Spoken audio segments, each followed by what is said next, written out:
বুড়ি তার ঘরের মেঝেতে শুয়ে ঘুমোচ্ছিল। তখনই ঘরের চাল ফুটো হয়ে একটা আধ খাওয়া আমের আটি তার মাথার উপর পড়লো।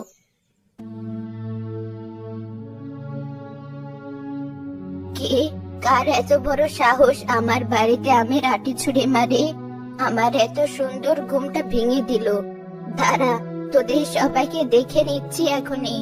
এমনিতেই আমার ঘরের চাল ফুটো, আজ এই ছেলে মেয়েগুলো আমার ঘরের চালটা আরো ফুটো করে দিচ্ছে। বুড়ি জেগে গেছে, এখনই আমাদের ধরতে আসবে। চল আমরা পালাই। আরে, এত ব্যস্ত হচ্ছিস কেন? বুড়ি ওর লাঠি দিয়ে কুড়াতে কুড়াতে যতক্ষণ বের হবে ততক্ষণে আমরা বাড়ি পৌঁছে যাব।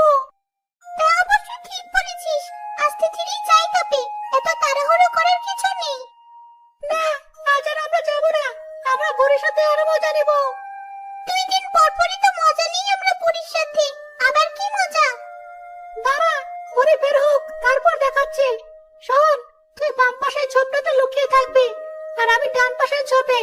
আমি যখন শেষ বাজাবো তখনই বুঝবি আমি তোকে বের হতে বলছি। তখন তুই বের হবি, আবার শেষ বাজালে ভেতরে ঢুকে পড়বি। ঠিক আছে, আমি লুকোচ্ছি।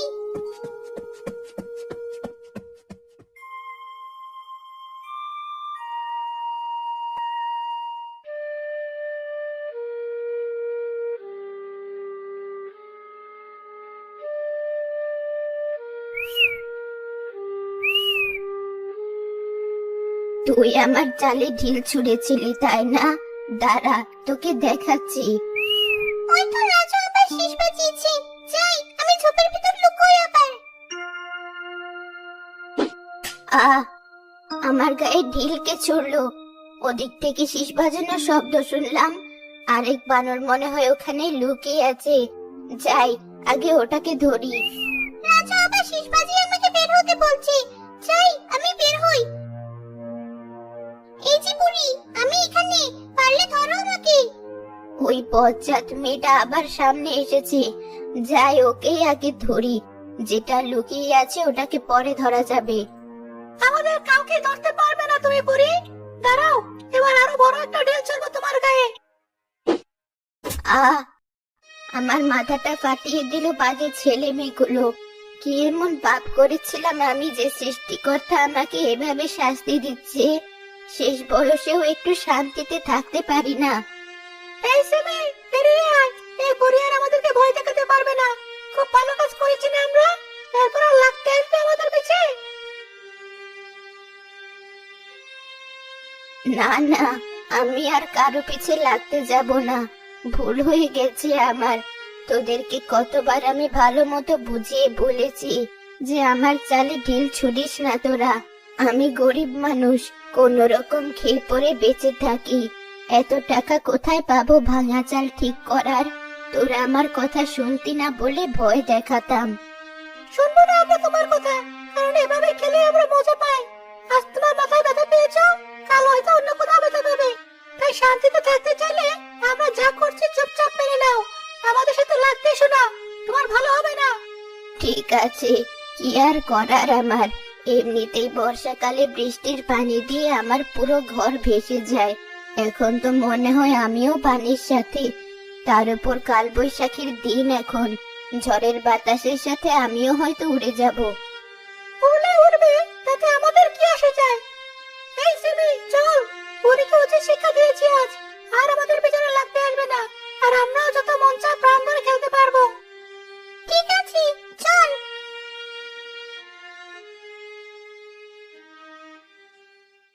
আজকালকার ছেলে মেয়েরা বয়স্কে কাউকে দেখে সম্মান করা তো দূরে থাক, উল্টো আরো অপমান করে। অবশ্য আমার মতো বুড়ি কারো সম্মান পাওয়ার যোগ্যও না।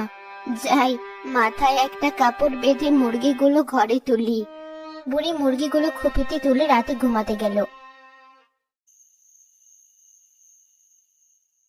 রাতে এক চোর এসে বুড়ির অগোচরে সবগুলো মুরগি ধরে নিয়ে গেল।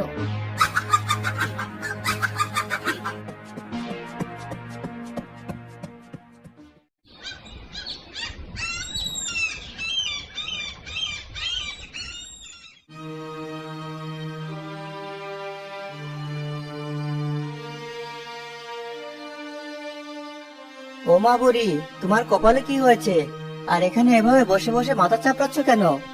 কি আর হবে, আমার ফুটো কপাল আরো ফুটো হলো। কত কি করে এই মুরগিগুলো পেয়েছিলাম, এগুলোর ডিম আর মাংস বিক্রি করে কোনো রকম নিজের পেট চালাতাম। এখন এগুলোও সব চুরি হয়ে গেল। আমি কিভাবে কি করব, কি খেয়ে বেঁচে থাকবো এখন? বুড়ি, তুমি চিন্তা করো না, একটা না একটা উপায় বের হবেই। সকালের নাস্তাটা না হয় আমাদের সাথেই করো তুমি। তোর বউ আবার কিছু বলবে না? তুমি আমার সাথে যাচ্ছ, ও তোমাকে কিছু বলতে যাবে না। তুমি চলো তো আমার সাথে। আচ্ছা, চল তাহলে। আজ এত তাড়াতাড়ি ফিরে এলে যে কাজ থেকে, আর বুড়ি তোমার সাথে কি করছে? আর বলো না, কাজে যাওয়ার পথে দেখি বুড়ি তার মুরগির খুপির সামনে বসে কাঁদছে। তার শেষ সম্বল ওই মুরগিগুলো কে যেন চুরি করে নিয়ে গেছে। বুড়ি এখন কি করবে, কি খাবে ভেবে আমার সাথে নিয়ে আসলাম। তুমি বুড়িকে কিছু খেতে দাও, আর তার মাথায় কিছু একটা দিয়ে বেঁধে দাও। তোমার কাণ্ডজ্ঞান দেখলে মেজাজ খারাপ হয় আমার। যেখানে আমার ছেলে মেয়ে ঠিক মতো খেতে পায় না, সেখানে তুমি আরেকজনকে তোমার সাথে করে নিয়ে এসেছো খাওয়ানোর জন্য। আরে, এমন করছো কেন? ছোট থাকতে যখন বুড়ির ঘর সংসার সবকিছু ছিল, তখন কত তার কাছে গিয়ে খাবার খেয়েছি হিসাব নেই। একটা দিন শুধু বুড়িকে দেখে রাখো, কালকের ভেতর মোড়ল সাহেবকে বলে বুড়ির একটা ব্যবস্থা করে ফেলবো। ঠিক আছে, কি আর করার। আমার স্বামীর যখন জনদরদি হওয়ার শখ, তখন তো আমাকে না কে হলেও মানুষকে দরদ দেখাতে হবে। আসুন, ভেতরে আসুন। বিকেল হলে জসিম বুড়িকে নিয়ে মোড়ল সাহেবের বাড়িতে গেল। তা বলো জসিম, তোমার কি অবস্থা? এতদিন পর কি মনে করে এলে? এসেছিলাম একটু কাজে, আপনার সাহায্যের দরকার ছিল। হ্যাঁ, বলো কি সাহায্য লাগবে? এই বুড়িকে তো চেনেনি আপনি, বড় ভালো মানুষ আর অনেক অসহায়। তাকে দেখার মতো কেউ নেই। তার শেষ সম্বল মুরগিগুলো কে যেন চুরি করে নিয়ে গেছে।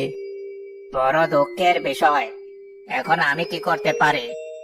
আপনি যদি বুড়িকে কিছু অর্থ দিয়ে সাহায্য করতে পারতেন, খুব উপকার হতো। তুমি না এর আগের বার বুড়ির জন্য টাকা নিয়ে গিয়েছিলে, আবার বুড়ির জন্য সাহায্য চাইতে এসেছো? জি, বিপদে পড়ে। সাথে যদি আপনি বুড়ির ঘরটাও ঠিক করে দিতেন, তার খুব উপকার হতো। দেখো জসিম, আমার অনেক টাকা পয়সা আছে ঠিক আছে, কিন্তু তাই বলে এই ভেবো না আমি সবাইকে দান করার জন্য বসে আছি। এই টাকাগুলো পাওয়ার জন্য আবার অনেক কষ্ট করতে হয়েছে। বারবার একজনকে আমি সাহায্য করতে পারবো না। এটাই শেষবার মোড়ল সাহেব, এরপর আপনার কাছে সাহায্য চাইতে আসবো না। জি মোড়ল সাহেব, শেষবারের মতো বুড়িকে উপকার করে দেখুন। আপনাকে আর নিরাশ করবে না সে। আমার সামর্থ্য থাকলে আমি বুড়ির উপকার করতাম, আপনার কাছে সাহায্য চাইতে আসতাম না। ঠিক আছে, তুমি যখন এত করে বলছো, আমি করবো বুড়ির উপকার, কিন্তু তার বিনিময়ে বুড়ির মুরগি যত ডিম দিবে তার অর্ধেক আমাকে দিতে হবে। বুড়ি, তুমি কি এই শর্তে রাজি? জি, আমি রাজি। ঠিক আছে, টাকা নিয়ে যাও। আর ঘর ঠিক করার টাকাটা? বুড়ির ঘর ঠিক করে আমার কোনো লাভ নেই, তাই আমি ওটার টাকা দেব না। বুড়ি বাঁচলো নাকি মরলো সেটা আমার দেখার বিষয় না। আমার লাভটুকু পেলে আমি খুশি। ওটার ব্যবস্থা তোমরা নিজেরাই করো। আমি যেটুকু দেখছি ওটুকুই বেশি। জি মোড়ল সাহেব, ধন্যবাদ আপনাকে। হ্যাঁ, ধন্যবাদ। আমরা আসি তবে। জসিম আর বুড়ি মিলে বাজার থেকে আবার কয়েকটা মুরগি কিনে আনলো। জসিম মুরগিগুলো বুড়ির বাড়ি পর্যন্ত পৌঁছে দিল। এবার তোমার ঘরটা ঠিক করতে হবে বুড়ি। না ঠিক করলেও সমস্যা নেই, আমার অভ্যেস হয়ে গেছে এভাবে থাকতে থাকতে। কিন্তু এবার তোমার ঘরের চালের অবস্থা বেশি খারাপ। আমি দেখি অন্য কোনো ব্যবস্থা করা যায় কিনা। তুই যা করেছিস তাই যথেষ্ট বাবা, এতটুকুই বা কে করে। তুই এবার তোর কাজে যা, আমাকে নিয়ে আর তোর চিন্তা করতে হবে না। অনেক চিন্তা করেছিস আমাকে নিয়ে। ঠিক আছে বুড়িমা, আমি তবে চললাম। তোমার কোনো সমস্যা হলে আমাকে ডেকো। যাক, বাড়ি ফিরলে অবশেষে। কিন্তু তোমার মুখ অমন ভার কেন? বুড়ির তো সব ব্যবস্থা মোড়ল সাহেব করে দিয়েছেন, এখন আবার কিসের চিন্তা তোমার? সব ব্যবস্থা তো হয়নি। বুড়ির ঘরের চালের অবস্থা অনেক খারাপ। বড় কোনো জ্বর হলে বুড়ি মাথা গোজার ঠাঁই পাবে না। তুমি আবার ওই বুড়িকে নিয়ে পড়লে? নিজের চিন্তা করো, এত ওই বুড়িকে নিয়ে ভাবা লাগবে না তোমার। বাবা, এই নাও টাকা। কিসের টাকা এগুলো? আমার জমানো টাকা তোমাকে দিলাম।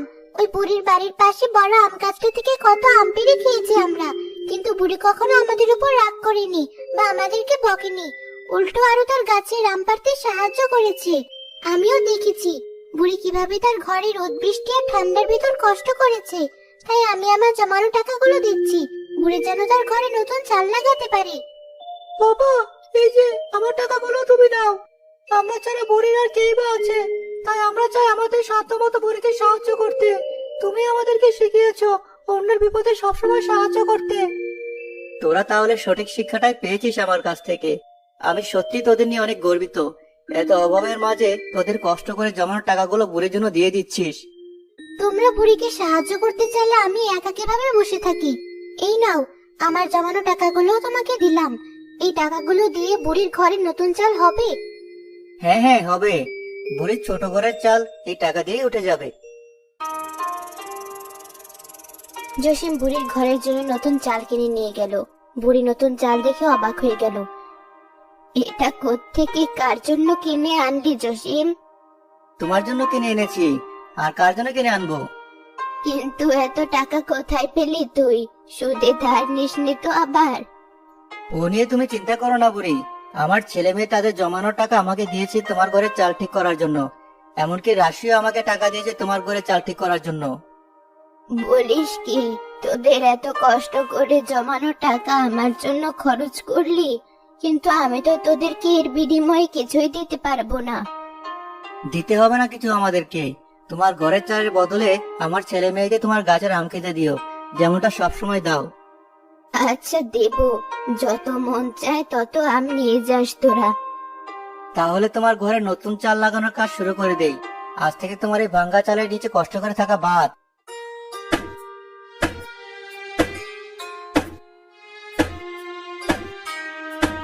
নতুন চাল লাগানোর পর বুড়ির পুরাতন ঘরের রূপ পাল্টে গেল। গ্রামের অন্য মানুষরাও বুড়ির নতুন ঘর দেখতে এলো। জসিম বুড়ির মুরগির খুপিটাও শক্ত করে বানিয়ে দিল, যেন চোর আবার চুরি না করতে পারে। এখন সব ঠিকঠাক হয়েছে, তোমাকে নিয়ে আমার আর কোনো চিন্তা নেই। তোকে আর ধন্যবাদ দিয়ে ছোট করব না, আর তোর উপকারের প্রতিদান তো কখনোই দিতে পারবো না। আমাকে আজীবনের জন্য ঋণী বানিয়ে গেলি তুই। না বুড়ি, ঋণী তো আমরা ছিলাম এতদিন, তার কিছুটা হলে এতদিনে শোধ করতে পেরেছি বলে মনে হচ্ছে। ওপরওয়ালা তোর মঙ্গল করুক। তোর ছেলে মেয়ে দুটোকে বলিস আমার কাছে আসতে। সেদিন বাতাসে কতগুলো আম পড়েছিল, ওদের জন্য রেখে দিয়েছি। আচ্ছা বুড়িমা, বলবো। এবার তাহলে আমি আসি।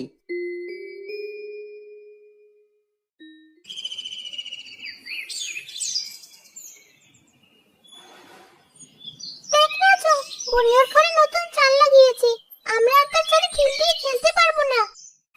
চালটা তো আমার বাবার টাকাতেই লাগিয়েছে, কেন খেলতে পারবো না? এই চালটাতে ভাঙার অধিকার আছে আমার। কিন্তু আমি তো শুনেছিলাম তোর বাবা বুড়িমাকে শুধু মুরগি কেনার টাকা দিয়েছি। এই চালটা নাকি জসিম চাচার পরিবার বুড়িকে দিয়েছে। এই কথাও তোর বিশ্বাস হলো? ওরা নিজেরাই তো অভাবে থাকে, বুড়িকে কিভাবে টাকা দিবে? আমার বাবা আসলে বুড়িকে অনেকগুলো টাকা দিয়েছিল, ওখান থেকে যা বেঁচে গিয়েছে তা দিয়ে বুড়ি নতুন চাল কিনেছে।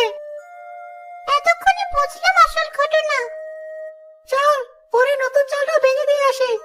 ওর গাছের আম খেয়ে ওই আটি দিয়ে ওর ঘরে নতুন চাল ভাঙবো। ঠিক আছে, চল। কি রে, তোরা আবার এসেছিস আমার ঘরের চালে ঢিল ছুঁড়ে ভাঙতে? এখন আর ভাঙতে পারবি না, যতই চেষ্টা করিস না কেন। আমাকেও আর ঘর থেকে বের হতে হবে না তোদেরকে ধরার জন্য। বুড়ির ভাত পড়ায় বেড়ে গেছে নতুন চাল পেয়ে। বুড়িকে আজ ঘর থেকে বের করেই ছাড়বো।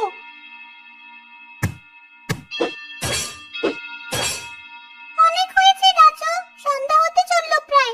চল, আজ আমরা বাড়ি ফিরে যাই, অন্য আরেকদিন আসবনি। ঠিক আছে, আজ তুই আছিস বলে বুড়ি বেঁচে গেল। এরপর যেদিন আসবো বুড়িকে দেখে নিব, আগের বারের চেয়েও খারাপ অবস্থা করবো। সিমি আর রাজু সেদিনের মতো চলে গেল।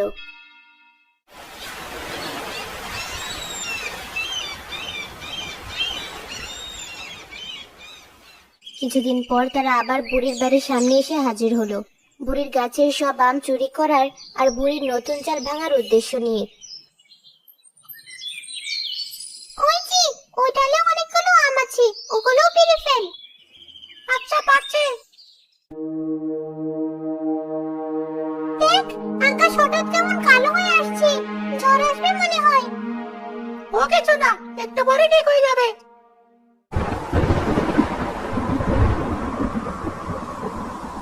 জোরে বাতাস বইছে। রাজু, তুই গাছ থেকে নাম, কাল বৈশাখী ঝড় আসবে মনে হয়। না, এই গাছের শেষ আমরা না পড়ার আগ পর্যন্ত আমি গাছ থেকে নামবো না। কি অন্ধকার বাইরে, মনে হচ্ছে এখন রাত। এ কি, এই সময়ে আম গাছে দুজন কি করছে? জানালা দিয়ে তো ঠিক মতো অন্ধকারে দেখতেও পাচ্ছি না যে কারা। এই, তোরা নাম ওই গাছ থেকে, ঝড় শুরু হয়ে গেলে আর কুল পাবি না। রাজু, নাম তুই এখন গাছ থেকে, বড়সড় ঝড় আসছে মনে হয়। পরে আমরা দুজনে বিপদে পড়বো। বুড়িও চিৎকার করছে আমাদের উপর। করো, আমি নামবো না, তুই যেতে চলে যা। আমার কথা মনে হয় ওদের কানে যাচ্ছে না। আমাকে গিয়েই ওদেরকে থামাতে হবে। বাতাসে যে আমগুলো নিচে পড়েছে তুই ওগুলো কোরাস নিবি, আমি গাছগুলো দেখছি। কিরে, তোদেরকে কতক্ষণ থেকে বলছি গাছ থেকে দূরে সরতে, তোরা আমার কথা শুনছিস না কেন? চল বলছি। আমার কান ছাড়া বলছি। সোজা গিয়ে আমার ঘরে ঢোক, তারপর ছাড়ছি। ঠিক আছে ঠিক আছে, যাচ্ছি। এবারে বানরটাকে গাছ থেকে নামানোর পালা। করছো কি? এভাবে লাঠি দিয়ে আমাকে গুঁতোচ্ছ কেন? না, নামার আগ পর্যন্ত গুঁতোতেই থাকবো। এখনই নাম বলছি, অনেক সহ্য করেছি তোদের জ্বালাতন, আর না। আচ্ছা আচ্ছা, নামছি, এবার ছাড়ো আমায়। ঠিক আছে, চল আমার সাথে। বুড়ি দুজনকে নিয়ে তার ঘরে ঢোকার পরপরই রাজু যে ডালটাতে দাঁড়িয়ে ছিল সেটা ভেঙে পড়লো। একটু পর আম গাছের একটা বড় ডাল ভেঙে বুড়ির বাড়ির উপর পড়লো।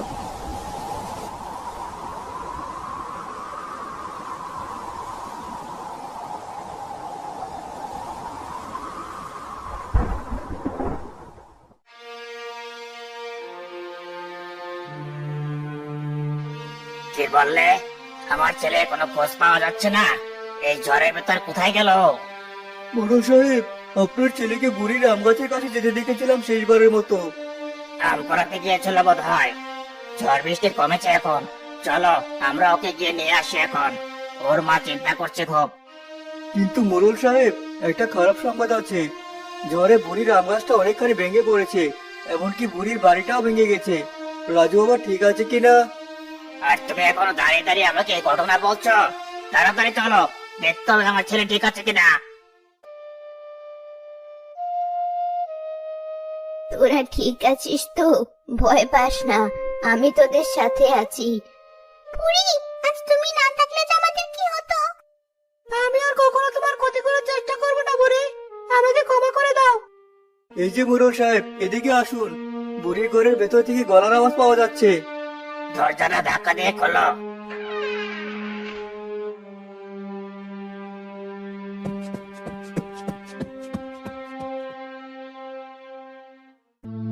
আজ তুমি না থাকলে আমার ছেলেটাকে হয়তো আর ফিরে পেতাম না। আমাকে ক্ষমা করে দাও তুমি বুড়ি। তোমাকে ঘরের চাল ঠিক করার টাকা দিয়ে সাহায্য করতে চাইনি, কারণ ওতে আমার নিজের কোনো লাভ হবে না। ভাগ্যিস জসিম আমার মতো চিন্তা করেনি বলে আমার ছেলেটা এখনো বেঁচে আছে। তোমার ঘর বাড়ি ঠিক করার সাথে তোমার দেখভাল করার দায়িত্ব এখন থেকে আমার। আপনি যে আপনার ভুল বুঝতে পেরেছেন, এতেই আমি খুশি।